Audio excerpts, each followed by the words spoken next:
Assalamualaikum warahmatullahi wabarakatuh.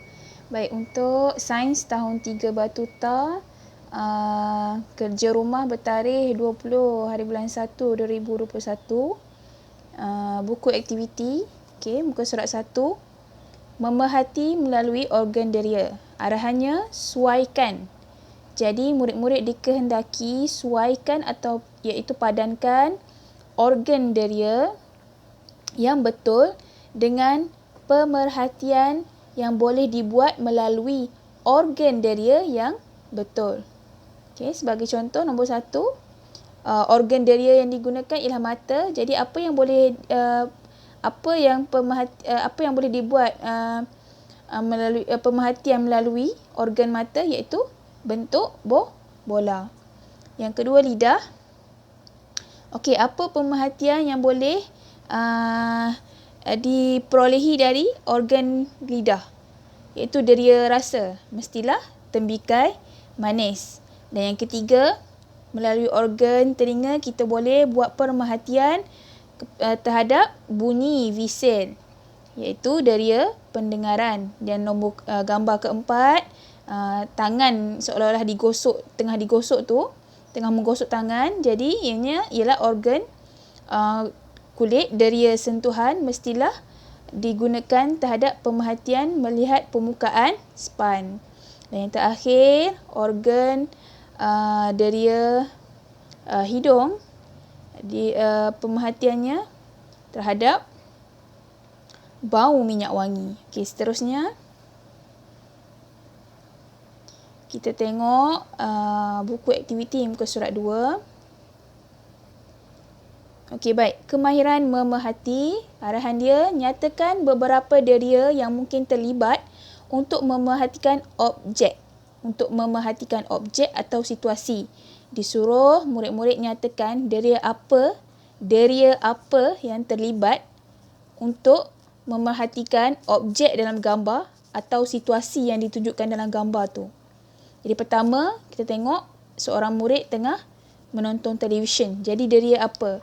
Organ yang digunakan adalah mata. Jadi deria mestilah deria penglihatan.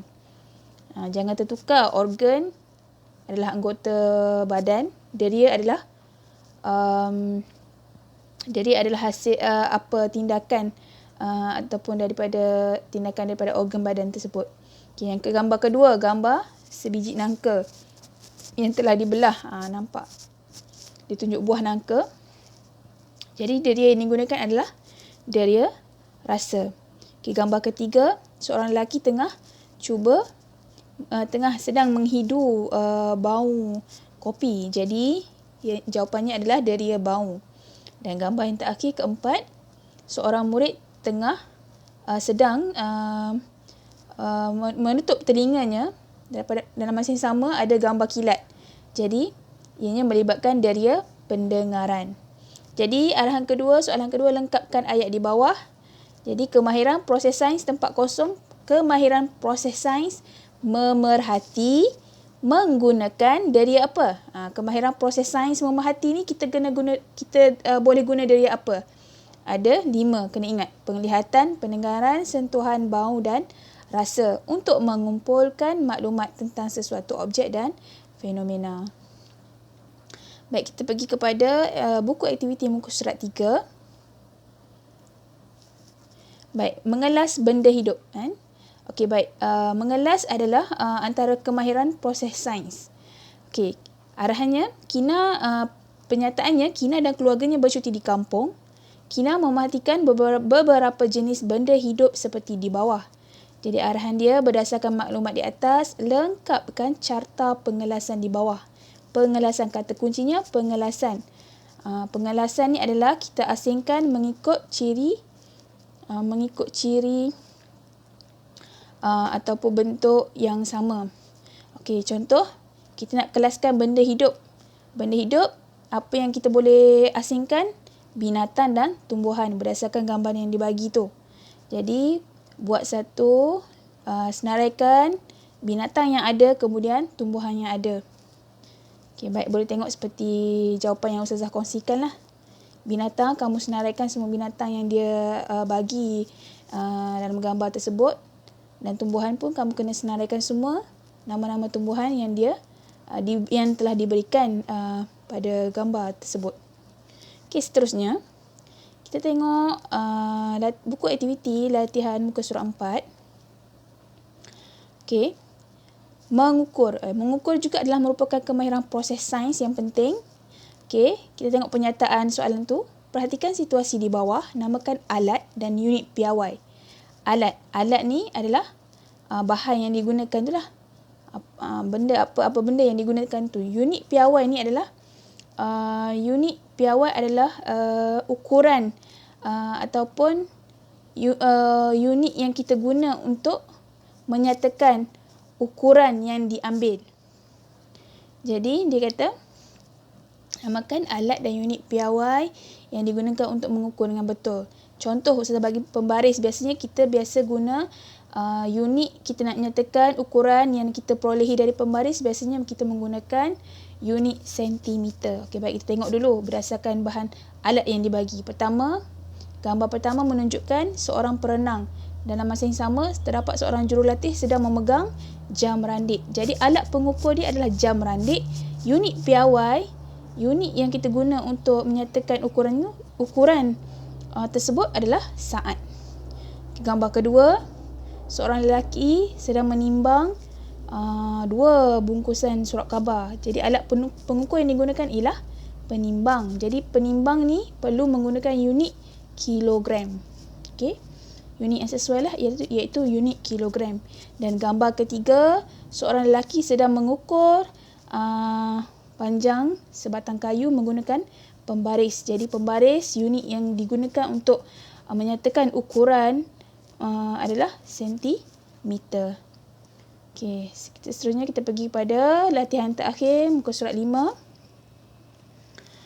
Mengukur panjang. Okey, ukur panjang objek di bawah menggunakan alat dan unit piawai yang betul. Okey, sekejap lagi Ustazah akan demo macam mana cara nak guna pembaris dengan betul. Dalam kelas semalam Ustazah dah pandu kawan-kawan kamu untuk menggunakan pembaris, tapi boleh tengok lagi sekali kat sini. Ustazah akan tunjuk kemudian last nanti.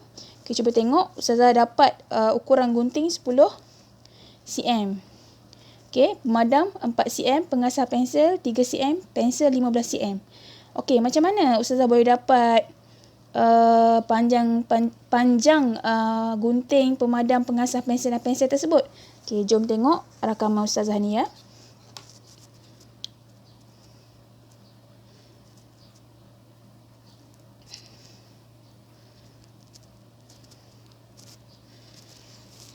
Okey, baik. Perhatikan Ustazah, pembaris Ustazah. Okey, perhatikan pembaris Ustazah. Ustazah menggunakan pembaris pendek je. Jadi unit yang Ustazah buat kat sini, pastikan pembaris kamu pembaris yang kamu nak guna tu adalah pada unit yang betul lah, iaitu cm ataupun sentimeter. Sentimeter tu adalah cm lah, dalam kurungan ringkasan dia cm. Okey, jadi macam mana kamu nak ukur sesuatu perkara? Contoh kat sekarang kamu nak ukur gambar gunting ni. Okey, pastikan sengat yang berada pada nilai kosong berada tepat pada hujung permulaan kita nak ukur gunting tersebut. Okey, kat sini. Kemudian macam mana kita nak ukur panjang gunting? Kita tengok bermula daripada kosong, bermula daripada panjang muncung gunting ni, kosong, letak dekat sengat nombor kosong. Kemudian kita tengok sampai ke hujung gunting, tempat pemegang gunting, hujung. Kita tengok garis ni, yang garis putus-putus ni sampai dekat sengat yang nombor berapa? 10 cm. Jadi maka panjang gunting ialah 10 cm. Macam itulah seterusnya pemadam, pengasah pensel. Okey. Dan seterusnya soalan nombor 2, apakah alat ini digunakan untuk mengukur panjang objek di atas? Soalan pertama, ditanya kenapa, alat apakah yang digunakan untuk mengukur panjang objek di atas? Dan mengapakah kamu menggunakan alat tersebut? So jawapannya, kita bagi tahu pembaris. Bagi tahu je pembaris, Bagi tahu sebab apa guna pembaris? Kerana pembaris dapat mengukur panjang objek dengan betul. Baik, sampai di situ saja tutorial kita pada hari ini. Assalamualaikum warahmatullahi wabarakatuh.